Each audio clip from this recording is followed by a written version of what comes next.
না, এটার উত্তর খুবই সিম্পল। বিমান কিন্তু এক্সপায়ার করে না। যেটা হয় যে বিমানের যে ইঞ্জিন থাকে, ইঞ্জিনটা ওভারঅল করতে হয়, এবং যেহেতু ফাইটার এয়ারক্রাফট, এই বিমানের ইঞ্জিন কিন্তু ঘন ঘন ওভারঅল করতে হয়। আমি একটা জিনিস কিন্তু আপনাকে দৃঢ়ভাবে বলতে পারি যে বাংলাদেশ বিমান বাহিনী কিন্তু খুব কনজারভেটিভ ফোর্স, মানে তারা আইন কানুনের বাইরে, বইয়ের বাইরে কিন্তু তারা কখনোই কম্প্রোমাইজ করে না। সেফটির ব্যাপারে কিন্তু তারা কখনো কম্প্রোমাইজ করে না।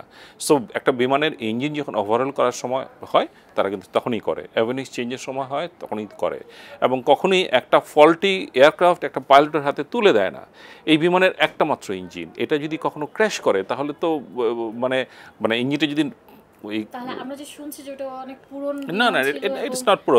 এটা হচ্ছে 2011 সালে এটার প্রকিউরমেন্ট শুরু হয় এবং 2013 সালে এটার প্রকিউরমেন্ট শেষ হয়। সো এটা পুরাতন না, তবে আপনি বলতে পারেন আপ টু ডেট বিমান। তবে আপনি অবশ্যই বলতে পারেন যে আমরা এখন তো প্রযুক্তি প্রতিদিনই চেঞ্জ হচ্ছে, আপনার মোবাইল চেঞ্জ হচ্ছে, অ্যান্ড্রয়েড চেঞ্জ হচ্ছে, এয়ারক্রাফটও তো চেঞ্জ হচ্ছে। আপনি বলতে পারেন যে আমাদের আধুনিক বিমান থাকা উচিত। আমরা শুধু চায়না থেকে কিনবো কেন, আমরা ইউরোপ থেকেও কিনতে পারি, আমেরিকা থেকেও কিনতে পারি। কিন্তু আপনাকে একটা জিনিস মনে রাখতে হবে যে আমাদের পকেটে টাকা থাকলেই আমরা গিয়ে একটা বিমান কিনতে পারি না। এর সঙ্গে অনেক ধরনের রাষ্ট্রীয় ব্যাপার জড়িত থাকে, যেটা বিয়ন্ড কন্ট্রোল। সেই জিনিসগুলো কিন্তু আপনাদের ভাবতে হবে। আপনি সব কিছু কিনে নিয়ে আসলেন, কিন্তু যুদ্ধের সময় দেখলেন যে আপনার আর্মামেন্টস নাই। পাকিস্তান F-16 কিনে নিয়ে আসছে আমেরিকার কাছ থেকে, কিন্তু এক শর্তে, যেটা ইন্ডিয়ার বিরুদ্ধে ব্যবহার করা যাবে না।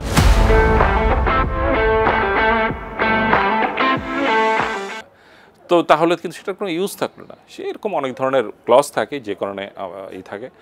তবে আমি যেটুকু মনে করি যে অবশ্যই আমাদের এয়ারফোর্স, নেভি বা আর্মি সবাইকে সবার যুদ্ধাস্ত্রের ব্যাপারে কোনো কম্প্রোমাইজ করা উচিত না। এটা আধুনিকায়ন, এটা সবসময় কন্টিনিউ করা উচিত।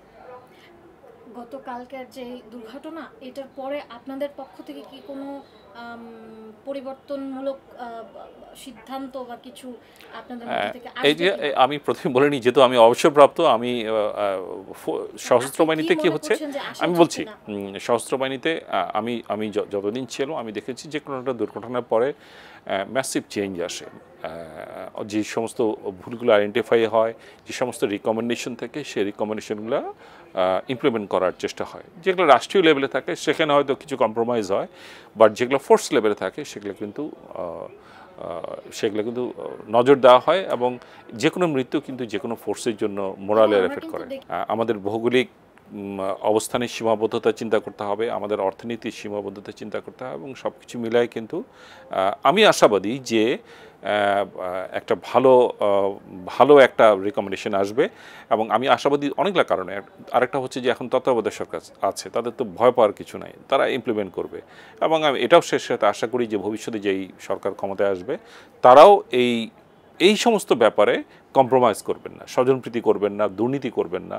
কারণ এটা রাষ্ট্রের অখণ্ডতা, রাষ্ট্রের সার্বভৌমত্ব, রাষ্ট্রের নিরাপত্তা, সব কিছু এর সঙ্গে কানেক্টেড।